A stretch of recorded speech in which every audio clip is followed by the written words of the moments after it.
감사합니다. 오늘 하나님께서 우리에게 주시는 말씀 함께 보시겠습니다. 마태복음 4장 18절부터 22절 말씀입니다. 마태복음 4장 18절부터 22절 말씀입니다.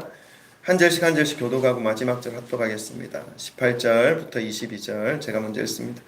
갈릴리 해변에 다니시다가 두 형제 곧 베드로라 하는 시몬과 그의 형제 안드레가 바다에 그물 던지는 것을 보시니 그들은 어부라.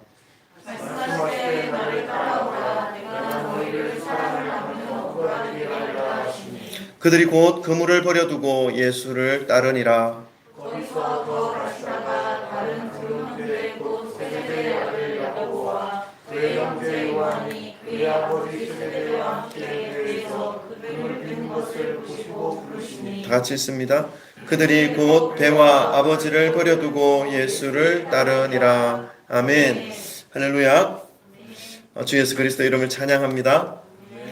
2년 만에 오신 것 같아요. 그 사이에 믿음이었죠? 믿음이도 키가 훨씬 커졌네요. 우리 오랜만에 오셨는데 박 집사님 우리 축하 박수. 네, 잘 오셨습니다. 그동안 어디서 어떻게 지내셨는지 모르지만 어쨌든 주님 전에 오신 것을 환영합니다. 지난 한 주간은 대한민국에 있어서도 그리고 저희에게 있어서도 참 많은 일들이 일어났던 한 주간이었습니다. 국가적으로 제20대 대통령 선거가 있었고요. 치열했던 선거전이 있었고 역대의 최소의 투표 차에 의해서 새로운 예비 대통령이 선출되었습니다. 나라를 위해서 더욱 바르게 주님의 뜻에 순종할 수 있는 지도자가 될 수 있기를 위해서 우리 믿는 자들이 함께 기도해야 할 필요가 있습니다. 기도해 주시기 바라고요. 또 저희는 아이들이 이제 태어나서 처음으로 부모가 없는 세상에서 네 끼의 밥을 해결해야 하는 시간을 보냈습니다. 근데 잘 한 것 같아요. 부산에 계신 부모님들을 잠깐 뵙고 올 일이 있어서 다녀왔습니다. 그 사이에 밀착 접촉자가 돼가지고 혹시나 코로나에 노출되면 어떡하나 하는 그런 염려가 조금 있었는데 금요일날 PCR 검사 받고 토요일날 음성 판정을 받아서 하나님께 감사할 수 있었습니다. 무엇보다도 하나님께 온전한 마음으로 정성을 다해 성도님들과 함께 예배드릴 수 있게 된 것이 너무나 기뻤고 감사의 제목이 되었습니다. 이 코로나가 우리에게 많은 불편함을 가져다 주기는 했지만 우리에게는 이 예배에 대한 간절함과 사모함을 더 불러 일으켜 주는 그런 구실이 되어지고 있는 것 같습니다. 그렇지만 여러분, 이 코로나 때문에 예배에 대해서 더 사모하고 더 간절함을 가지기보다 우리의 마음에서 우러나는 하나님에 대한 그 사랑으로 인해서 예배에 대한 사모함과 간절함이 더욱더 넘쳐나기를 소망합니다. 아멘. 아멘. 사순절 기간입니다. 해마다 저는 이 사순절 기간이 참으로 좋습니다. 참으로 감사한 마음이 많이 일어납니다. 매일매일 매 순간이 그런 감사의 마음으로 일어나지만 특별히 사순절, 이 부활절이 다가오는 이 기간들을 통해서 믿음의 길을 가는 것이 어떠한 의미가 있는 것인지, 그리고 십자가에서 흘러오는 그 뜨거운 사랑이 어떤 깊이가 있고 어떤 뜨거움이 있는 것인지를 깊이 묵상할 수 있는 기간이 되기 때문에 이 기간을 참 좋아합니다. 그런 의미에서 오늘 또 본문 말씀을 가지고 믿음으로 살아간다는 것이 어떤 것인지 좀 더 깊은 영적인 깨달음 안으로 들어가 보려고 합니다. 이 시간 성령님께서 저와 여러분의 가운데 함께해 주심으로 이 믿음의 진리를 깨달아지는 은혜가 부어지기를 주님의 이름으로 축원합니다. 우리 오늘 말씀 속으로 들어가기 전에 또 우리 사랑 고백 나눠야 되겠죠? 우리 들어보시고 사랑합니다, 축복합니다, 잘 오셨습니다, 할렐루야. 네. 아유, 네, 오랜만에 오셨는데, 네, 축복합니다. 오늘 본문 말씀은 예수님께서 천국 복음을 전하시고 또 구원의 길을 함께 열어갈 사람들을 선택하시고 그들을 제자로 삼는 그러한 내용의 말씀입니다. 예수님께서 베드로와 안드레와 야고보와 요한을 차례대로 선택하시고 부르시고 그리고 제자를 삼으시는 그러한 말씀인데요. 이 말씀을 통해서 우리가 1차적으로 알 수 있는 것은 주님께서 불러주신 사람들이 주님을 따를 수 있고 또 믿음의 길을 갈 수 있다라는 것을 우리는 깨달을 수 있습니다. 그래서 여러분 이 자리에 어떻게 오시게 되었던지 간에 그리고 예수님을 처음 믿기 시작한 그때가 어떤 연유에서 어떤 원인에서 예수님을 믿기 시작하였던지 간에 내가 결정해서 내가 선택했다라고 생각하는 것이 아니라 하나님이 나에게 찾아오셨고 내가 하나님을 부를 수 있고 찾을 수 있는 그 마음을 허락해 주셨기 때문에 그 마음을 받지 못하면요 하나님 앞에 갈 수가 없는 거예요. 하나님이 그 마음을 허락해 주셨기에 우리는 예수님 앞에 나아갔고 예수님 찾아오셨고 그 예수님을 받아들일 수 있는 그러한 은혜의 자리 가운데 들어가게 된 것이죠. 수없이 많은 사람들 앞에 찾아갔지만 그 마음을 받은 사람은요 많이 있지는 않아요. 그 많은 사람들 중에 하나님의 은혜를 받아서 주님의 예배하는 자리에 와 있게 되었다는 이 사실은 하나님의 부르심과 하나님의 선택하심 속에 우리가 있다는 사실을 기억하며 주님께 나아가야 하는 것임을 좀 여러분 기억하시기를 바랍니다. 그래서 이 자리에 어떻게 앉아 있든지 간에 각자 그 모습은 다를 수 있지만 다양한 방법을 통해서 이 자리에 앉게 된 것은 모두가 주님께서 먼저 찾아와 주셨고 불러주셨고 그리고 그러한 은혜가 있었기에 지금 이 자리에 함께 예배드리고 있다는 사실을 잊어서는 안 되는 것이죠. 그렇다면 여러분 이제 주님이 불러주신 사람들만이 갈 수 있는 이 믿음의 길을 이제 어떻게 가야 하는 것인지를 이제 알아야 되는 것입니다. 그것을 알아야 이 불러주신 은혜에 대한 합당한 믿음의 모습으로 살아갈 수 있기 때문이지요. 신앙생활을 하는 데 있어서 이 진리를 이 불러주신 은혜에 대하여 합당한 믿음의 모습으로 살아가지 못하게 되면 어떻게 됩니까? 그것은 너무나 위험하고 너무나 처참한 결과를 나타내게 됩니다. 진리 대신 하나님의 말씀을 깨달음으로 어긋난 길로 가지 않을 수 있는 그러한 우리의 모습이 될 수 있기 때문에 그렇습니다. 그런데 이 진리, 믿음의 모습을 바르게 깨닫지 못하면 어떻게 됩니까? 어긋난 길로 갈 수밖에 없게 되는 거죠. 그렇게 살아가고 있어도 깨닫지 못하고 있으니까 자신의 생각대로 살아갈 수밖에 없습니다. 진리를 깨달으심으로 어긋난 길로 가지 않고 예수님의 그 선택하심과 부르심 앞에 부끄럼 없이 주님이 말씀하신 그 믿음의 길로 고통이 있어도 손해가 있어도 말씀을 붙잡고 당당히 바르게 걸어가시는 귀한 성도님들의 삶이 되시기를 주님의 이름으로 축원합니다. 예수님께서 선택하시고 불러주셔서 이 믿음의 길을 가고 있는 우리가 오늘 이 본문 말씀에서 깨달아야 하는 것 첫 번째입니다. 세 가지를 좀 말씀드리고 싶은데 첫 번째는 무엇인가 하면요. 우리 뭐 좀 유치하지만 한번 따라해 볼까요? 준비됐습니까? 네. 예수님은 사람을 낚는 업으로 시작. 예수님은 사람을 낚는 업으로 나를 부르셨습니다. 시작. 나를 부르셨습니다. 아멘. 우리 옆에 분, 가까이 있는 옆에 분, 충인이 집사님, 성준이 네 혼자 니한테 두 분 이렇게 서로 얘기해 줍니다. 뭐라고 얘기하냐면 서로 보면서 나는 사람을 낚는 어부입니다. 고백합시다. 시작. 나는 사람을 낚는 어부입니다. 아멘, 아멘, 아멘. 그럼 19절 말씀 우리 한번 읽어볼까요? 19절 말씀 다 같이 함께 읽겠습니다. 다 같이 읽습니다. 시작. 말씀하시되 나를 따라오라 내가 너희를 사람을 낚는 어부가 되게 하리라 하시니 아멘. 예수님께서는 이 베드로와 안드레와 야고보와 요한을 선택하고 부르셨습니다. 그리고 방금 읽으신 이 말씀처럼 이제 주님의 선택과 부르심을 받은 그 사람이 어떻게 살아가야 할 것인지에 대해서도 말씀해 주고 있습니다. 지금 이 순간 여러분 우리에게는 믿음이 필요합니다. 어떤 믿음입니까? 주님께서 나를 선택하셨고 불러주셔서 내가 지금 이 자리에 앉아 있다라는 믿음입니다. 예수님께서 제자들을 찾아오셔서 삶의 방향을 제시해 주신 것처럼 오늘 예수님은 오늘도 저와 여러분을 선택하여 주셨고 삶의 방향을 말씀해 주고 계신다는 이 믿음입니다. 그래서 나는 더 이상 이제 세상의 사람들처럼 욕심에 이끌려 물질과 쾌락의 종이 되어 살아가는 그러한 삶이 아니라 주님이 앞서 가셨던 그 길을 따라서 주님의 제자로서 주님의 말씀을 따라 살아가는 존재라는 사실을 기억하는 것이 필요합니다. 그리고 우리는 주님이 가르쳐 주신 그 길을 따라가는 사람이라는 이 정체성을 회복하는 것이 필요합니다. 주님께서 제시하신 그 길이 바로 영원한 생명의 길이요 구원의 길이기 때문에 그렇습니다.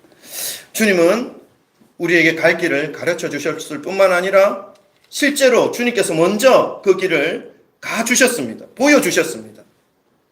예수님께서 가신 그 길이 어떤 길입니까?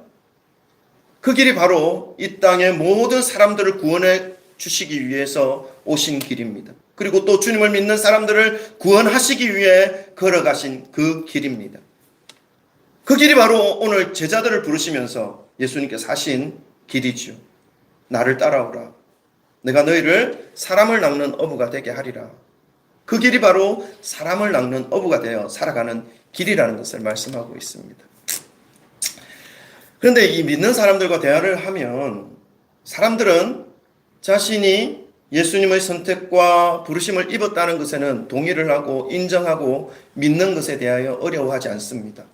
그런데 예수님께서 제시해 주신 그 길, 이 삶에 대해서는 사람을 낚는 어부로서의 그 삶은 예수님께서 먼저 걸어가셨던 그 영혼 구원에 대한 이 사명의 삶은 잘 받아들이려 하지 않는 것 같습니다.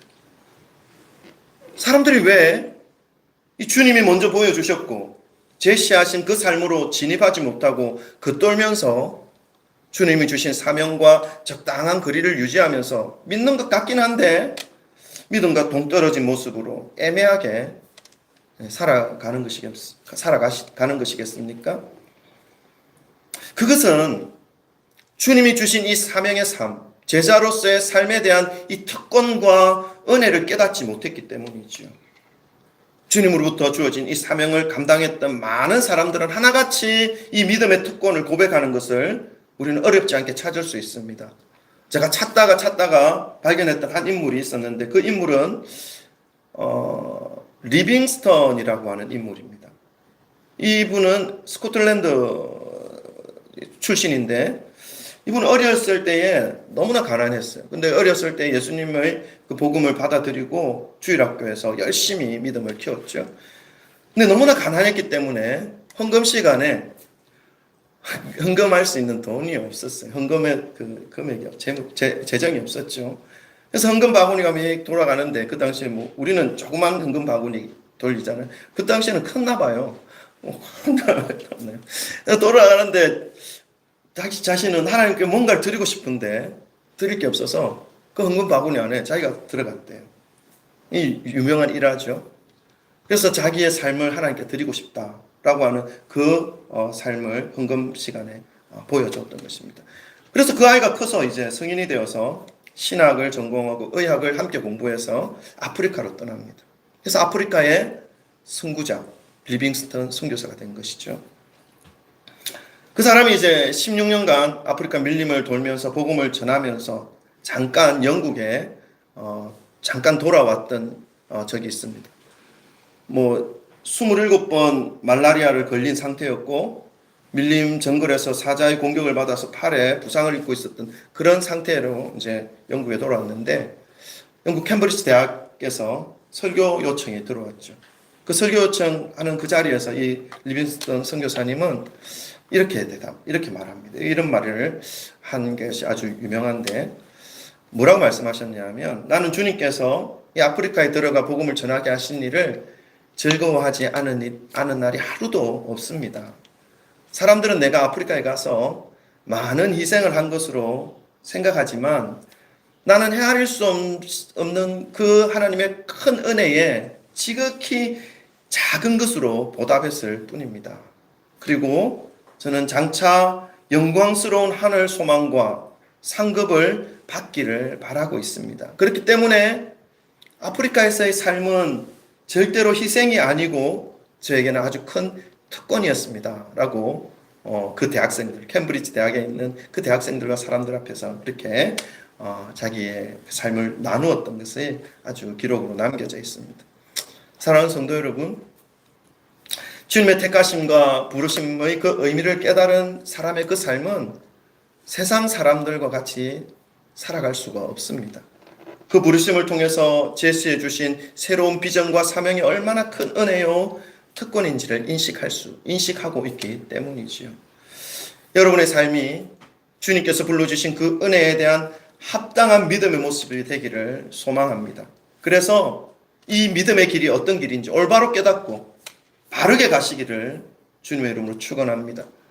주님은 저와 여러분을 사람을 낚는 어부로서의 사명을 허락하셨고 그 어부로서 부르셨다는 사실을 여러분 기억하시기를 주님의 이름으로 축원합니다. 축원합니다. 별로 받고 싶지 않습니까? 은혜와 특권이 있다니까요. 아멘. 아멘. 있습니다. 지금까지도 그 은혜와 특권 속에서 여기까지 왔지 않습니까? 아멘. 아멘. 두 번째입니다. 주님의 부르심을 입은 우리들이 깨달아야 하는 것 두 번째. 좀 유치하지만 졸음이 오실 것 같아서 따라 하시면 것도 괜찮죠? 또 한번 따라 합시다. 자, 따라 합니다. 나는 예수님을 따르는 사람입니다. 시작. 나는 예수님을 따르는 사람입니다. 아멘. 아까하고 똑같이 두 분 해서 말해줍니다. 자, 당신은 예수님을 따르는 사람입니다. 시작. 나는 예수님을 따르는 사람입니다. 아멘, 아멘. 이 첫 번째 깨달아야 하는 것과 비슷하게 들릴 수 있습니다. 그죠? 첫 번째, 나는 사람을 낚는 어부입니다. 두 번째, 나는 예수님을 따르는 사람입니다. 비슷하게 들릴 수도 있지만, 첫 번째는 사명에 연결되어 있는 말씀이라면, 이 두 번째는 가치에 연결되어져 있는 말씀입니다. 20절 말씀을 우리 한번 읽어볼까요? 20절 다 같이 함께 읽겠습니다. 시작. 그들이 곧 그물을 버려두고 예수를 따르니라. 아멘. 두 번째로 깨달아야 하는 것, 나는 예수님을 따르는 사람입니다. 이거죠. 이 말씀은 주님이 불러주셔서 이 자리에 앉아있는 우리가 이제는 무엇을 따라 살아가야 하는가에 대한 말씀입니다. 여러분, 오늘날 세상 사람들이 붙잡기 위해 사력을 다해 따라가는 대상이 있을까요? 없을까요? 저마다 다르지만 있습니다. 깊이 생각해 보면 정말 생명을 걸고 추구하는 것들이 분명히 있습니다.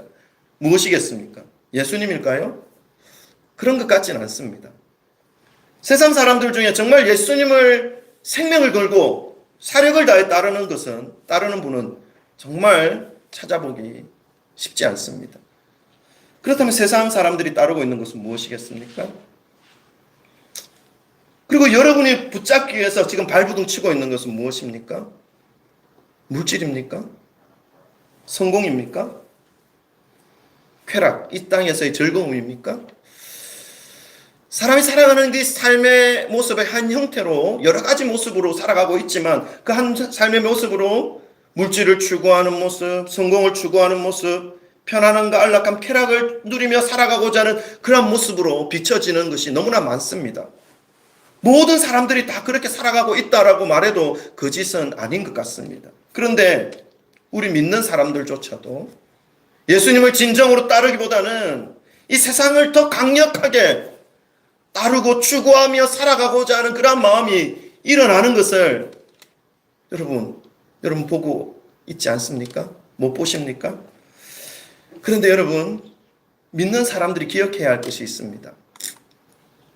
믿는 사람임에도 불구하고 100번 양보해서 그렇게 살면 안 되겠지만 모든 사람들이 살아가는 그 삶의 형태를 하며 살아간다 하더라도 어쩔 수 없이 물질과 성공과 쾌락을 쫓아 살아가는 모양을 하면서 살아간다 하더라도 깨달아야 할 것이 있다는 것입니다. 그것은 믿는 사람이라면 그 속에 최소한 욕심은 작용하게 하지 말아야 한다는 것입니다. 욕심이 작용하면요, 욕망이 불타오르죠. 그럼 자기의 그 자신의 고집이 그 속에 들어가게 되어 있습니다. 그러니까 진리를 못 보게 만들어 버리는 것이죠. 믿는다고 하면서 믿음의 그 내용 대신 하나님의 말씀을 보지 못하게 만드는 것입니다. 그러니까 물질과 성공과 쾌락이 우상이 되어 버리는 것이죠. 믿음이란 포장지 안에 그것이 그 안에 다 들어가 있습니다. 하나님의 말씀보다 우상인 것이죠. 그러니까 예수님께서 뭐라고 말씀하십니까? 야, 그 너의 무거운 짐을 가지고 나를 따를 수 없으니까 좀 내려놓고 가볍게 좀 따라오면 안 되겠니? 이렇게 말씀하시잖아요. 근데 이 말씀 절대로 들리지 않죠. 들리지 않으니까 어떻습니까? 당연히 순종할 수 없는 것입니다. 예수님의 말씀 우리 한번 찾아볼까요? 마태복음 16장 24절 우리 한번 읽어보십시다. 마태복음 16장 24절 다 같이 함께 읽겠습니다. 시작. 이에 예수께서 제자들에게 이르시되 누구든지 나를 따라오려거든 자기를 부인하고 자기 십자가를 지고 나를 따를 것이니라. 아멘. 여러분 믿음의 길을 간다라고 말은 하는데 자기를 부인한다는 것의 의미를 깨닫지 못하고 살아가는 사람이 믿음의 길을 간다라고 하는 사람들이 너무나 많다는 것이 이 오늘날 기독교가 새 속에 물들어갈 수밖에 없는 이유가 되는 것입니다. 자기를 부인하지 못하는 것이죠. 분별력이 없습니다. 진리가 기준이 되기보다는 자기의 유익이 기준이 되어 버린 것입니다. 자기를 부인한다는 것은 자기 욕심, 자기 욕망, 자기 고집, 자기 생각, 이 세상에서의 그 가치 안에서 자기의 존재됨을 모두 내려놓는 것을 의미합니다. 무너뜨리는 것을 의미합니다. 그렇게 해야 하는 이유가 무엇입니까? 하나님의 말씀을 온전히 따르게 하기 위해서입니다. 자기를 부인하지 못하면 말씀 앞에서 순종하기가 너무나 어렵습니다. 하나님의 말씀을 순종하지 못하게 만드는 그 모든 것들을 모두 거부하는 것이 자기 부인입니다. 예수님은 알고 계셨습니다. 한 인간이 예수님의 선택하심과 부르심을 받고 이제 예수님께서 제시하시는 복된 삶, 영원한 생명의 삶을 살아갈 수 있게 하기 위해서 가장 걸림이 되는 가장 큰 방해물이 바로 자기 자신 속에 있는 욕심이고 욕망이고 끝까지 포기하지 못하는 자아의 고집이라는 것을 예수님은 알고 계셨죠. 그래서 누구든지 나를 따라오려거든 자기를 부인해라. 십자가를 지라. 그리고 나를 따라라. 말씀하고 있는 것입니다. 이제 더 이상 주님을 따른다고 하면서도 자기 고집, 자기 욕망, 자기 욕심에 이끌려 살아가는 이 이상한 신앙생활을 멈추시기를 바랍니다. 자신을 부인하는 이 진실된 마음으로 온전한 심령으로 표대 대신 예수 그리스도만을 따르시기를 주님의 이름으로 축원합니다. 저와 여러분을 불러주셨고 그 불러주신 예수님의 그 은혜에 대한 합당한 믿음의 모습, 그것은 세상을 따르는 것이 아니라 나의 욕망과 욕심을 따르는 것이 아니라 나의 고집과 나의 생각을 따르는 것이 아니라 오직 예수 그리스도를 따르는 삶이라는 것을 여러분 기억하시기를 주님의 이름으로 축원합니다. 세 번째입니다. 이제 주님께서 우리를 불러주셨는데 부르심을 입은 우리들이 깨달아야 하는 것 세 가지. 세 번째, 이것도 좀 유치한데 첫 번째 뭐였죠? 사랑을 낳는 어부. 우리의 이제 사명이 그것과 연결되어져야 하는 것입니다. 우리의 전공은 사람 낳는 어부, 부전공은요 여러분의 직업, 여러분의 주부, 학생. 아멘. 이거예요. 자, 두 번째는요 예수님을 따라 살아가는 삶. 세 번째는요 이것도 따라 합시다. 유치하지만 오늘 좀 유치 모드로 갑시다. 네, 따라합니다. 배와 아버지를 버려두고 시작. 배와 아버지를 버려두고 예수님을 따르겠습니다. 한 번 더 할까요? 우리 서로 정해져 드린 분들 계시죠? 자, 보시면서 한 번 더 합니다. 배와 아버지를 버려두고 예수님을 따릅시다. 시작. 배와 아버지를 버려두고 예수님을 따릅시다. 아멘. 여러분 믿음이 아직 연약할 때에는 이제 마음을 다 새롭게 잡고 하나님의 말씀을 따라 이제 살겠다라고 다짐하고 이 스타트 하고 있는데 이런 말씀이 푹 튀어나와요. 어떤 말씀요? 배와 아버지를 버려두고 예수님을 따라야 된다. 이런 말 들게 되면 어떻게 됩니까? 참 어떻게 믿음 때문에 아버지를 버려도 믿음아 아버지를 버리란다. 어떡하면 좋노? 믿음인데 어떡하냐? 이 아버지를 버려두고 이게 어떻게 예수님을 따르란 말인가? 참 이런 마음이 탁 들어서 마음이 어려워지죠. 특별히 유교적인 분위기에서 살아오신 분들이라면 어떻게 믿음 때문에 부모님을 버릴 수가 있어? 이런 마음이 들 수가 있습니다. 그리고 또 자기는 양심적이고 도덕적이다라고 생각하면서 살아온 사람들이라면 또 이런 마음이 들 수도 있다는 것입니다. 근데 여러분 오해를 하시면 안 됩니다. 여러분 성경은 효를 아주 강하게 가르치고 있습니다. 10계명 중에 사람들 사이에 지켜야 할 첫 번째 계명으로 효를 내 부모를 존경하라 말씀하고 있습니다. 방금 읽으신 이 말씀 아버지를 버려라 배를 버려라 라고 하셔서 불효하라는 이런 의미가 아닙니다. 믿음의 길을 가는 것에 있어서 어떻게 무엇을 따라가야 하는 것인가에 대해서 말씀해 주고 있습니다. 예수님의 그 부르심을 입어서 생명의 길, 구원의 길을 가는 성도들이 따라야 하는 것은 예수 그리스도 뿐이라는 사실을 말씀하고 있습니다. 세상의 재물과 물질, 여기서 배에 해당되겠죠. 그 배를 버려두라 말씀하고 있습니다. 그것으로 구원받지 못한다 말씀하고 있습니다. 여러분 구원을 받기 위해서 여러분이 100억을 가지고 100억을 하나님께 드린다고 구원이 되겠습니까? 안 됩니다. 1000억을요? 아니요. 여러분의 일평생 하루도 쉬지 않고 일을 해서 그 모든 것들을 모아서 하나님께 드린다고 해서 여러분에게 영원한 생명이 주어지지 않습니다. 그렇게 할 수 없습니다. 단지 그래서 하나님께서 공짜로 주셨습니다. 너희들이 어떻게 해도 얻을 수 없는 것이기에 그냥 줄게. 이것은 하나님의 은혜죠. 하나님의 은혜로 밖에 갈 수가 없습니다. 그래서 무엇을 붙잡아야 하는가? 돈을 붙잡고 배를 붙잡고 아버지를 붙잡고 오직 예수 그리스도입니다. 이 믿음의 길을 재물로 물질로 갈 수 없다라는 것을 분명하게 말씀하고 있고 부모님이라 할지라도 영생으로 인도할 수 없다는 것을 분명하게 말씀하고 있습니다. 그렇기 때문에 성도들은 물질보다 부모나 가족보다 어떤 사람보다 예수님을 따라야 합니다. 그리고 주님의 말씀에 순종하는 데 있어서 그 어떤 존재들이 예수님보다 우선되어서는 안 된다라는 것을 말씀하고 있습니다.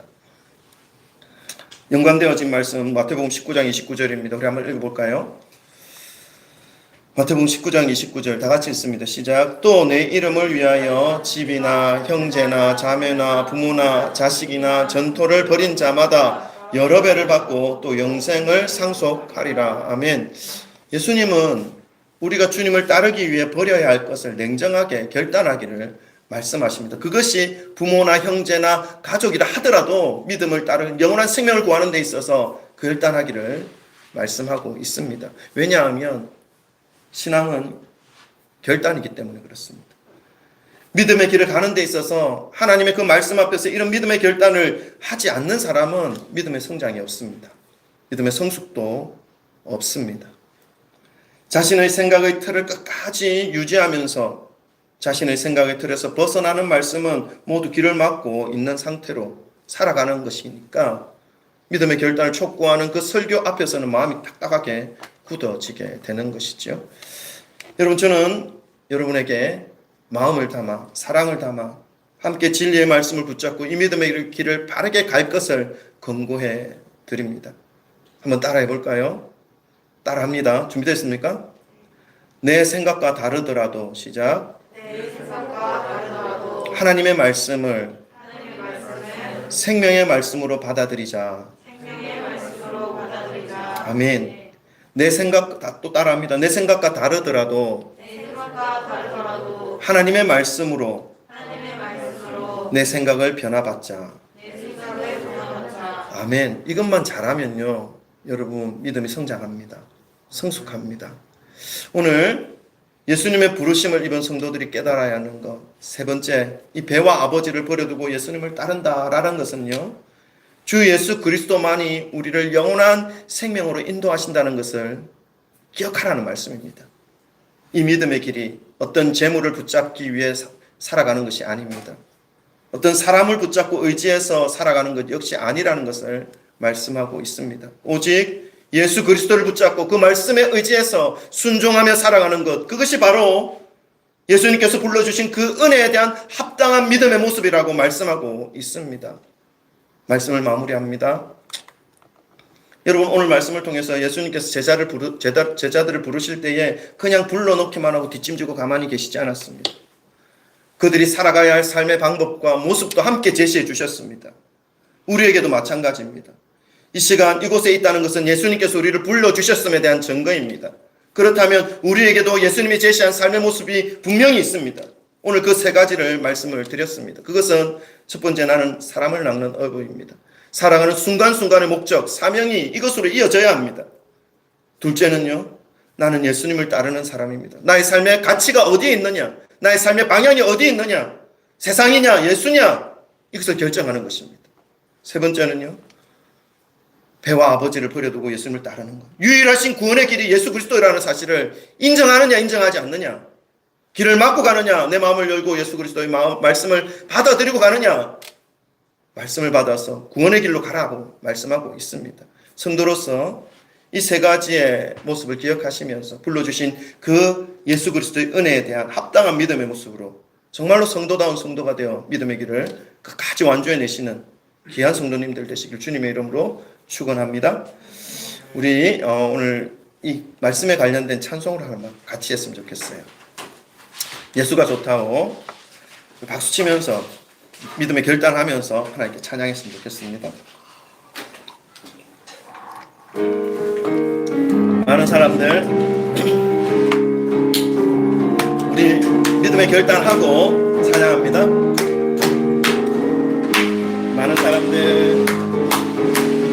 많은 사람들 참된 진리를 모른 채 주님 곁을 떠나갔지만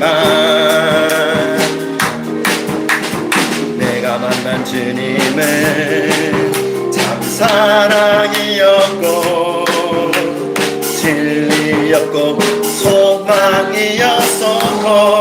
아멘. 난 예수가 좋다오. 난 예수가 좋다오. 난 예수가 좋다오.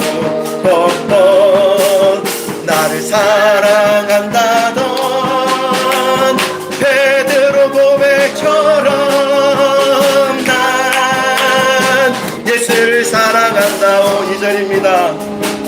무거운 짐진 자 다 내게로 오라면 내가 너를 쉬게 하리라. 이 길만이 생명의 길 참 복된 길이라면 항상 내게 들려주셨어. 아멘. 난 예수가 좋다오. 난 예수가 좋다오. 아멘. 난 예수가 좋다오. 나를 사랑한다던 베드로 고백처럼 난 예수를 사랑한다오. 그대가 만일 참된 행복을 찾거든 그대가 만일 아멘 참된 행복을 찾거든 예수님을 만납시다. 예수님을 만나보세요. 아멘. 그분으로 인하여 참 평안을 얻으며 어떻게 고백합니까? 나와 같이 고백할 거요. 우리 고백합니다. 난 예수가 좋다고. 난 예수가 좋다고. 주를 사랑한다던 베드로 고백처럼 난 우리 한 번 더 고백합니다. 난 예수가 좋다오. 난 예수가 좋다오. 아멘. 아멘. 난 예수가 좋다오. 주를 사랑한다던 베드로 고백처럼 난 우리 한 번 더 고백할까요? 마음을 담아 난 예수가 좋다오. 난 예수가 좋다오. 아멘. 사랑합니다. 난 예수가 좋다오. 주를 사랑한다던 베드로 고백처럼 난 예수를 사랑한다오. 아멘. 여러분 기도합시다. 우리의 인생, 우리의 믿음 지금 그 예수님이 불러주신 은혜에 합당하게 반응하고 있는지, 정말 예수님이 나를 따를